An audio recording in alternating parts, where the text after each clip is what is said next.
नमस्कार। ओम श्री परमात्मने नमः। एव प्रवर्तितं चक्रम न अनुवर्तयति इह यह अघायु इंद्रियारामो मोघम पार्थ स जीवति। इस श्लोक में भगवान कृष्ण कहते हैं कि जो मनुष्य वेदों में वर्णित यज्ञ कर्म के चक्र का पालन करने में अपनी भूमिका नहीं निभाते, वे वास्तव में पाप को अर्जित करते हैं। ऐसे मनुष्य केवल अपनी इंद्रियों को तृप्त करने के लिए कार्यरत हैं, अर्थात उनका जीवन व्यर्थ होता है। श्री कृष्ण ने पिछले 2 श्लोकों में एक चक्र का उल्लेख किया था कि हम कैसे यज्ञ से संबंधित हैं। यज्ञ कर्म से पैदा होता है, कर्म की उत्पत्ति ब्रह्म से होती है, ब्रह्म सदैव यज्ञ में उपस्थित रहता है। इस प्रकार यह कर्म ब्रह्म एवं यज्ञ का चक्र है। यज्ञ से कर्म, कर्म से ब्रह्म, ब्रह्म से पुनः यज्ञ। सृष्टि ब्रह्म से उत्पन्न हुई। सृष्टि ब्रह्म की एक महत्वपूर्ण लीला है। ब्रह्म स्वयं के साथ क्रीड़ा करता है। दृष्टा दृश्य को अवलोकित करता है और फिर दृष्टा दृश्य में परिवर्तित हो जाता है। यह भी एक चक्र है जो निरंतर क्रियामान होता है।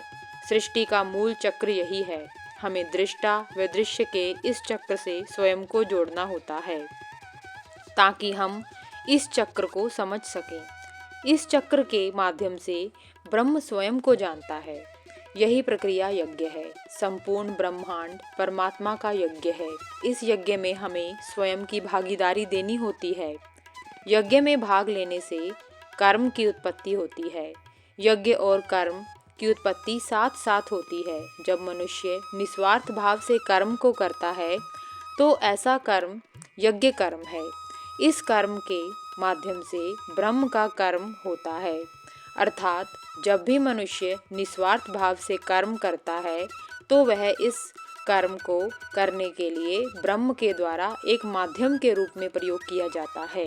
जो व्यक्ति ब्रह्म से जुड़कर कार्य नहीं करता, वो स्वयं के अहंकार के लिए कर्म करता है और वह ब्रह्म के लिए कार्य नहीं करने के कारण केवल अपने अहंकार को ही सुदृढ़ कर पाता है। वह ब्रह्म को सुदृढ़ करने में महत्वपूर्ण भूमिका नहीं निभा सकता। ऐसा व्यक्ति जब मृत्यु के निकट होता है तो वह अत्यंत दुखी होता है, क्योंकि उसने जो वस्तुएं अपने कर्मों के द्वारा अपने अहंकार से संरक्षित की थी, वह सभी छोड़कर उसे जाना पड़ता है। इसी कारण मनुष्यों को मृत्यु का डर बना रहता है। धन, प्रसिद्धि व शक्ति जो मनुष्य अपने अहंकार को बनाए रखने के लिए पूरा जीवन एकत्रित करता है, वे सभी वस्तुएं उसकी मृत्यु के बाद नष्ट हो जाती हैं। इस प्रकार जो मनुष्य अपने जीवन में आत्मज्ञान की प्राप्ति के लिए प्रयत्न नहीं करता, उसका जीवन व्यर्थ होता है। ओम नमो भगवते वासुदेवाय नमः। धन्यवाद।